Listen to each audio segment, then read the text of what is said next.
ಪ್ರೇರೆ ನಾವು ಲೋಕದಲ್ಲಿ ನೋಡುವಾಗ ಪ್ರೇರೆ ನಾವು ಅನೇಕ ಸಿನಿಮಾಗಳಲ್ಲಿ ನೋಡ್ತೇವೆ ಪ್ರೇರೆ, ಒಬ್ಬ ಹೀರೋ ಜೊತೆ ಒಬ್ಬ ವಿಲನ್ಗೆ ಸ್ವಲ್ಪ ಮಾತುಕತೆ ಕಿರಿಕಾಗುತ್ತೆ ಪ್ರೇರೆ.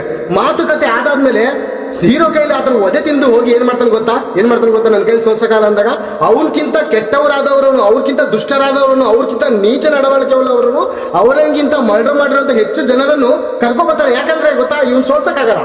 ಈ ಹೀರೋಗೆ, ಈ ದೇವರ ಭಕ್ತನೆಂಬುದ ಈ ಹೀರೋಗೆ ಈ ಸೈತಾನನ ಒಂದು ಸೈನ್ಯ ಸೋಲ್ಸಕ್ ಆಗದಿದ್ದಾಗ ಅದ್ರಕ್ಕಿಂತ ಕೆಟ್ಟವರಾಗಿರೋನು ಬರ್ತಾನಂತೆ ಪ್ರೇರೆ.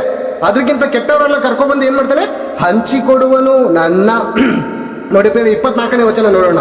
ಹಂಚಿಕೊಡುವನು ಪ್ರೇರೆ, ಹಂಚಿಕೊಡುವನು. ಏನ್ ಪ್ರೇರೆ, ವಾಕ್ಯಕ್ಕೆ ಅಷ್ಟು ಬೆಲೆ ಇದೆಯಾ? ಇವತ್ತು ವಾಕ್ಯನ ಅಸಡ್ಡೆ ಪ್ರೇರೆ.